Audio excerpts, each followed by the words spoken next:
Госпоѓа Драгана Спасевска од иницијативата Учебници и настава мора да има. Добро утро. Добро утро.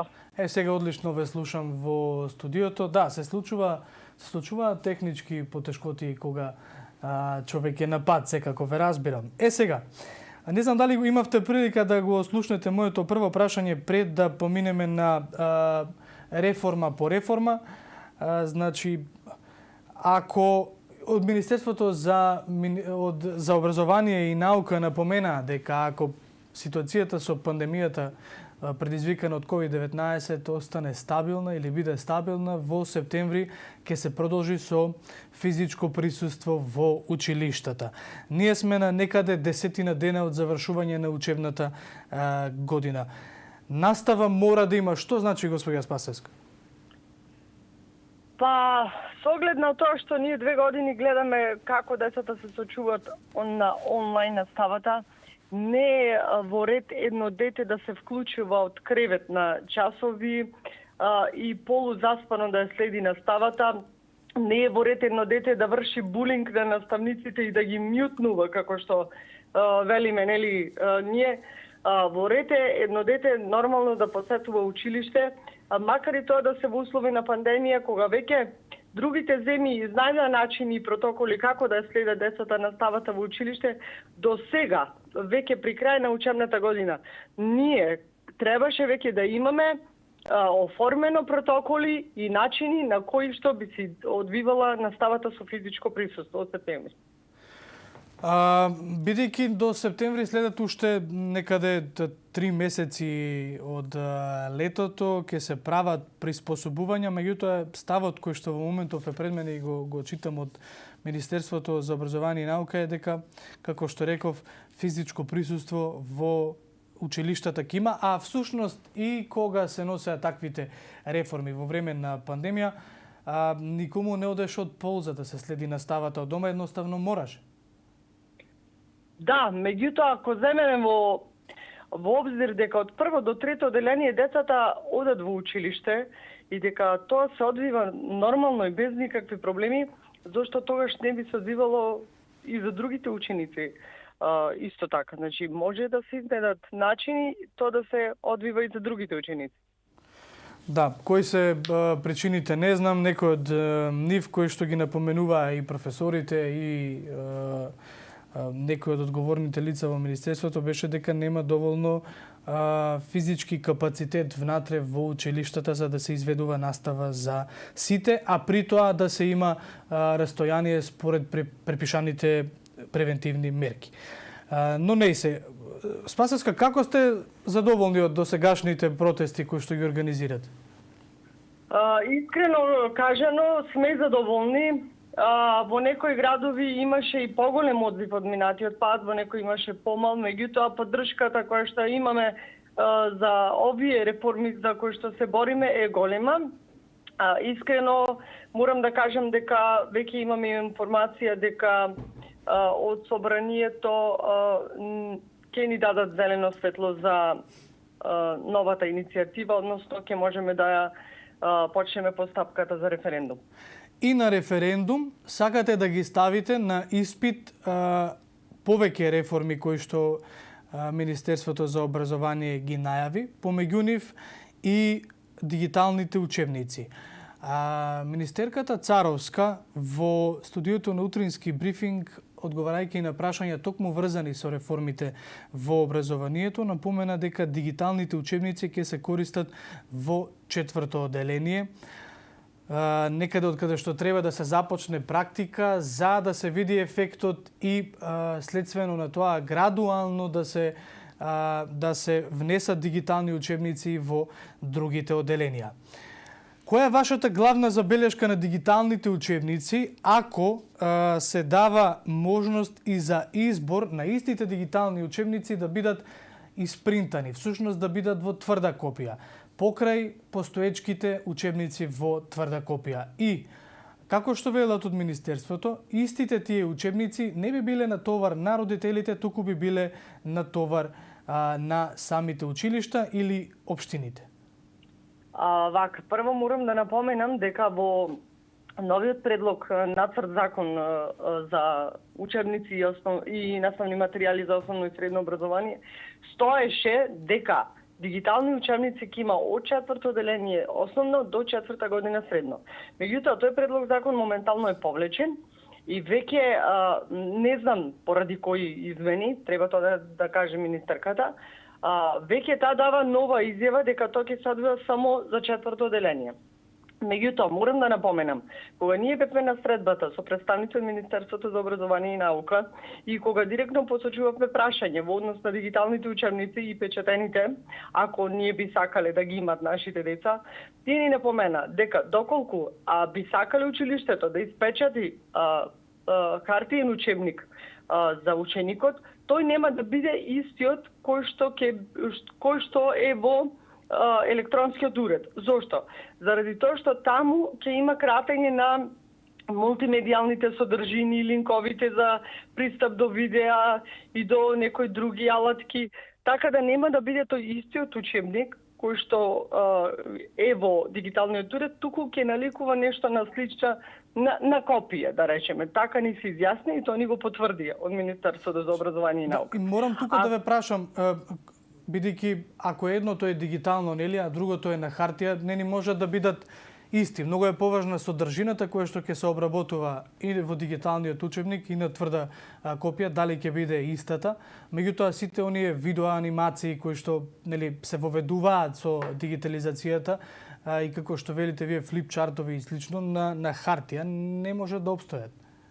Точно така, меѓутоа и многу е важно еден учебник да содржи колоритни бои, бидејќи според возраста на детето за перцепирање на материјалите и наставните содржини е потребно тоа да биде во боја, тоа да биде полесно перцептивно за децата, а не во црно-бела хартија, мислам, копија.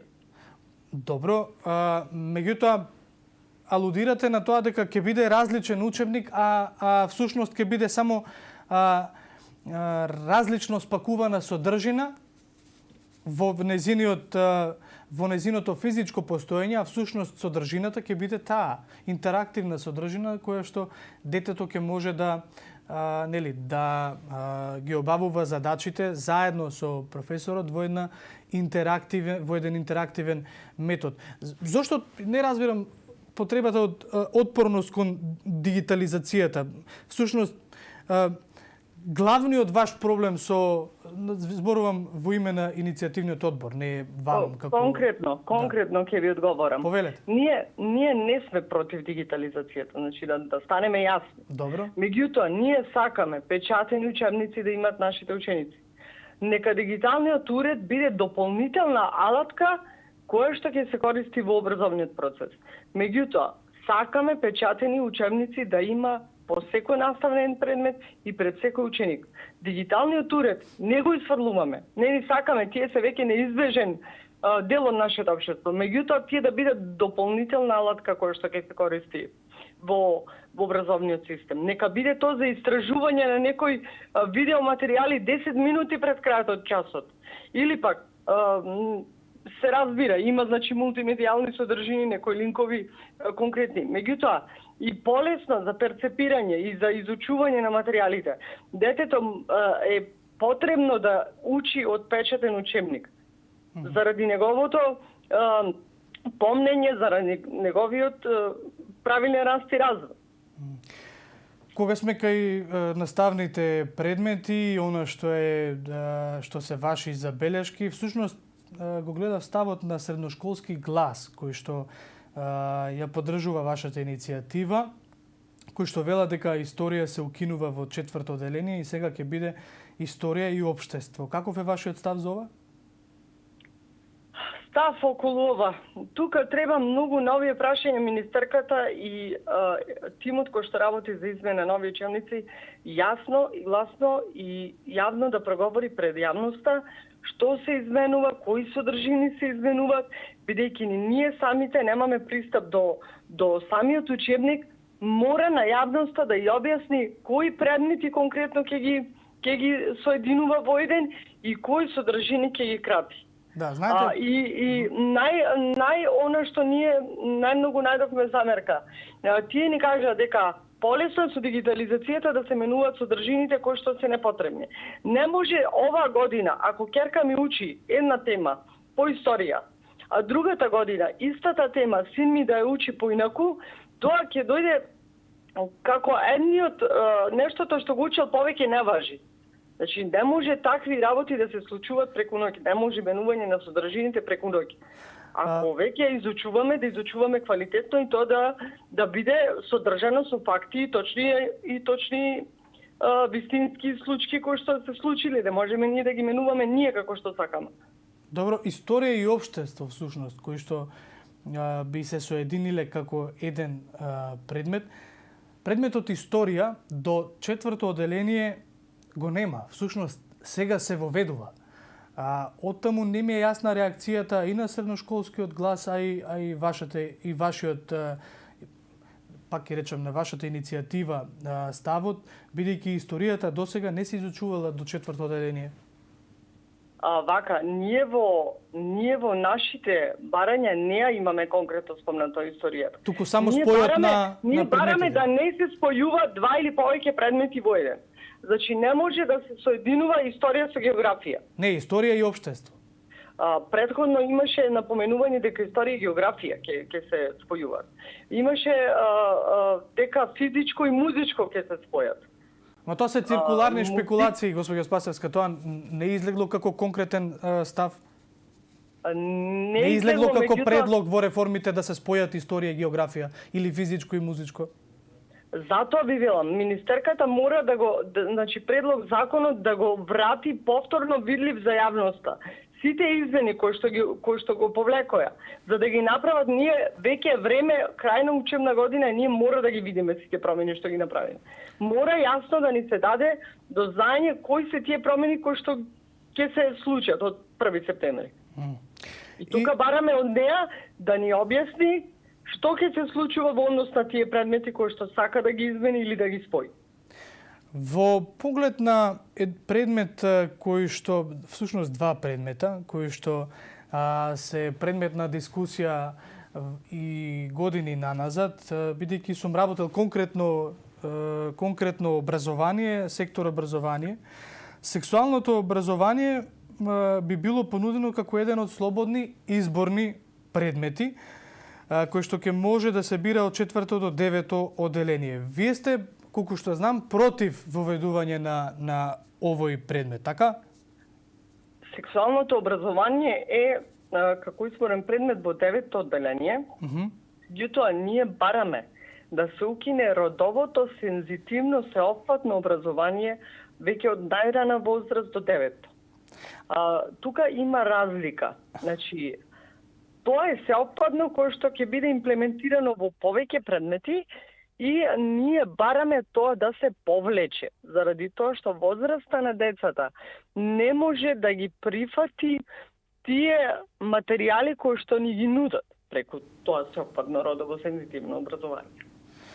И морам да направам една паралела со она што како контратеза на овој предмет кој што велите вие сеопфатно родово образование. Пред се барате изборен предмет да биде етика на религии. Точно. Зошто сметате дека тој предмет може да донесе повеќе знаење кај учениците, за разлика од предмет кој што би им дал многу повеќе знаење на младите за родовата рамноправност пред се, што значи таа родова рамноправност, и јас ќе речам повторно по моје сексуално образование. Борете да го има тој предмет во средните училишта. Значи, сексуалното образование, според возраста на децата, треба да го има во средните училишта. Меѓутоа, родовото сензитивно е нешто друго, кој што тие сака да го имплементираат. Сега, конкретно за религијата. Религијата не може да им даде многу повеќе знаење. Меѓутоа, религијата може да ги научи децата на вистински морални вредности, на почитување на културите и религиите. Пазете, тоа е и културна наука. Значи, религијата се смета како и дел од културата. Значи, тука веќе преку тој предмет ние да ги спознаеме тие различности и да ги прифатиме. Значи, тука се изучува моралните вредности, се изучуваат културите, се изучува целото општество. Да. Истото се изучува и во поглед на предмет кој што ќе застапува родова рамноправност. Не знам дали ќе се согласите со мене. Јас не сум согласна околу ова, бидејќи веќе тука имаме навлегување во многу подлабоки теми. Значи, во многу подлабоки теми кои што, да речем, веќе и навлегува и интимноста на семејството, интимноста на децата и така натаму. Значи, не би се согласила, не можеме никако да ги споиме ние овие две работи воедно. Да, за жал времето толку ни дозволува. Јас би сакал особено да спориме на овој предмет. Меѓутоа, господја Спасевска, ќе ви се заблагодарам секако на одвоеното време и ќе ви се заблагодарам на овој разговор и верувам дека ќе имаме повторна можност. Секако, ви благодарам и вам и сум на располагање во било кое време. Поздрав до слушателите и гледачите. Благодарност.